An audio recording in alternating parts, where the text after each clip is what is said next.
Mesdames et Messieurs les directeurs généraux, Mesdames et Messieurs les directeurs nationaux, Mesdames et Messieurs les chefs de département, Mesdames et Messieurs les professeurs d'université, chers participants, chers invités. Effectivement, comme vient de le dire, Mesdames et Messieurs, chers invités, un incident est survenu sur la Corniche. Ce n'en est pas le premier et Son Excellence le Président de la République nous a instruit, Monsieur le ministre de l'Environnement et le ministre des Infrastructures, de lui faire aujourd'hui la situation des risques de la presqu'île du Cap-Vert. C'est vrai, ça s'est passé le long de la Corniche, mais il nous a demandé, de concert avec nos collègues ministres, de faire l'inventaire.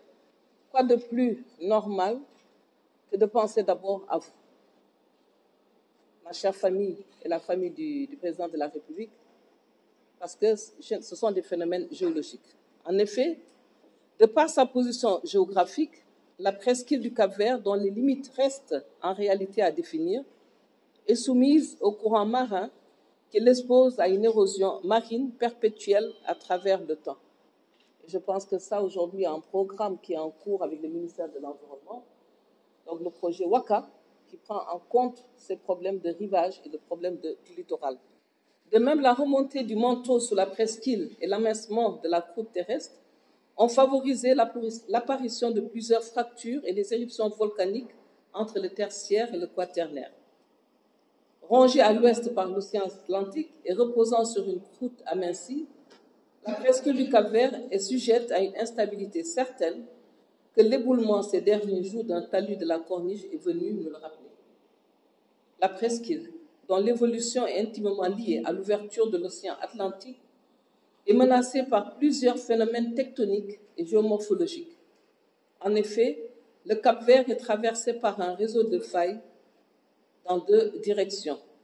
Une famille de failles de direction méridienne à subméridienne, parallèle à la rite médio-atlantique, une famille de failles de direction est-ouest, parallèle au décrochement perpendiculaire à la rite médio-atlantique, et ces failles peuvent rejouer à tout moment et être à l'origine de plusieurs catastrophes naturelles et causer des dégâts plus ou moins importants. C'est dire, autant nous devons surveiller ces failles de la terre ferme, autant les failles de la marge continentale doivent également faire l'objet d'une attention accrue. Je pense que les gens qui ont l'habitude de passer devant le palais et qui ont l'œil observateur se rendent souvent compte du jeu de cette faille qui est là, devant le palais de la République, et qui continue vers la Corniche du côté du tribunal.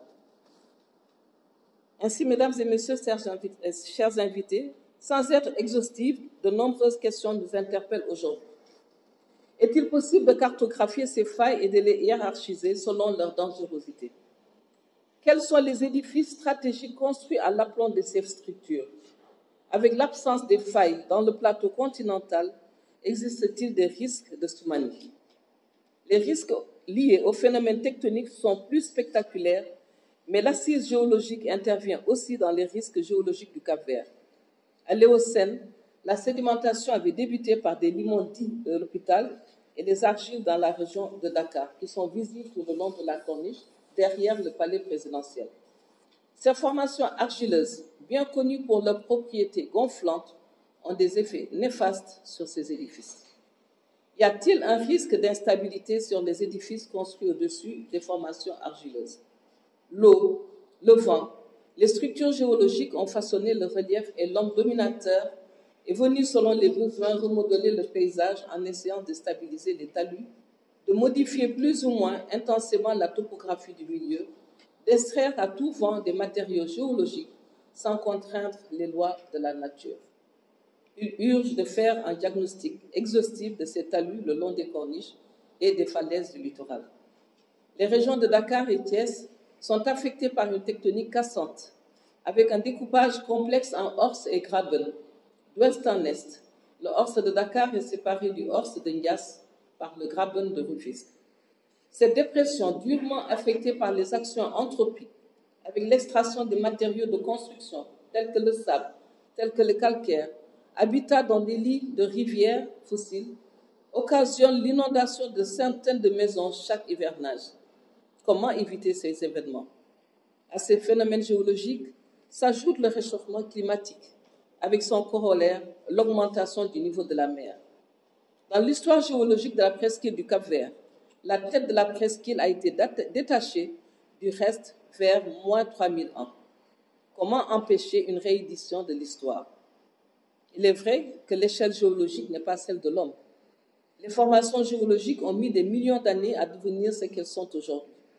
Entre deux émissions volcaniques, il peut se passer entre 0,2 et 10 millions d'années. La dernière émission de lave serait estimée à 0,57 millions d'années.